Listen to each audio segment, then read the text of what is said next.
Donc les amis, et là je suis dans Leclerc. Et ta mère, je suis à Leclerc. Je suis dans les trucs là, les babioles là. Vous savez, les rayons. Je te mets plein de babioles à 1, 2, 3 euros, voire 15 euros. Donc voilà. Donc je vous donne un exemple ici, 15 euros. Hein.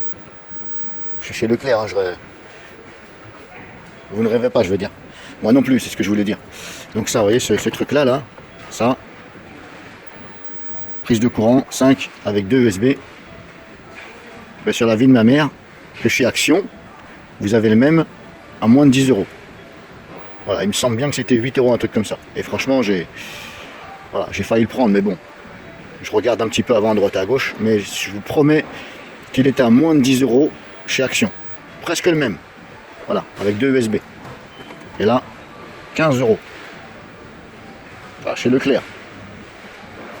Soit disant que la vie est meilleure chez Leclerc. Bah vas-y, dis-le vite fait alors mon frère. Donc ici je vous donne un autre exemple. Bon, c'est pas le prix, hein, mais là vous voyez ces pinceaux là. Un lot de pinceaux, je sais pas, ils ont mis ça à combien là, 5 euros. Bon, c'est pas cher, hein, des pinceaux à 5 euros. Mais ce modèle là, ici, méfiez-vous, c'est de la merde. Voilà. Je connais quelqu'un qui en a acheté, j'ai peint avec, pour le filer un coup de main, c'est de la vraie daube. Le problème c'est les poils. Les poils là, c'est du nylon, mais ils sont pas assez fins.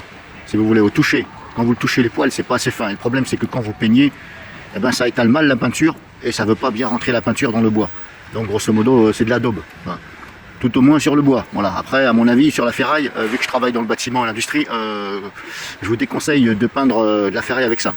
Parce que ça n'arrive pas à lisser bien la peinture et à bien la mettre uniformément, si vous voulez, là où vous peignez. Ça fait comme des traces, si vous voulez.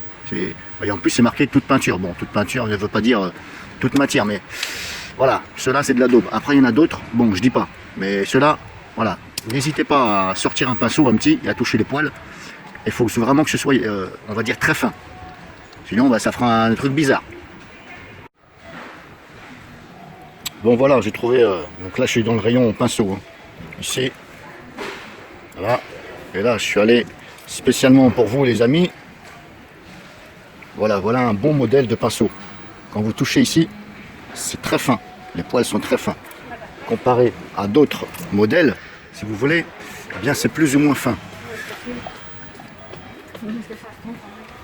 Voilà, si je prends celui-ci qui est de la même marque, par exemple, de ça, on sent au toucher que c'est un peu moins fin. Mais le problème, c'est que, comme je vous dis, ça arrive mal à étaler la peinture, à bien la mettre dans le bois, etc. Bon, quand je dis le bois, c'est un exemple.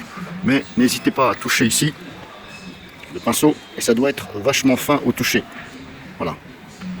Après, bah, la matière, c'est du nylon aussi, mais c'est plus fin et c'est mieux quand vous peignez. Et ça fait à largeur pas de traces, on va dire. Hein, contrairement à, c'est un exemple, hein, celui-ci ou l'autre que je vous ai fait voir, eh ben, ça a tendance à faire des traces. Bon, moi, je vous dis ça par expérience parce que j'ai peint toute sa barrière en bois et il avait acheté ce que je vous ai fait montrer au début, là, les lots, et c'est vraiment de la daube. Donc il a fallu revenir. Et comme on avait déballé, il ne pouvait plus reprendre l'article. Et donc, on a acheté à l'unité des pinceaux comme ça. Pas trop cher, mais voilà. Bon, après, c'est comme ça. Hein. Alors, je ne dis pas que tout est cher chez Leclerc, attention. Hein. Je ne suis pas en train de faire une mauvaise publicité, mais méfiez-vous quand même, il y a des trucs, voilà. Après, j'ai remarqué qu'ils mettent à disposition, en ce moment, suite au Covid, du gel et de quoi nettoyer là où vous touchez le caddie. Hein. Il y a du papier, etc. Donc, voilà, on va pas dire que c'est des mauvais quand même. Hein.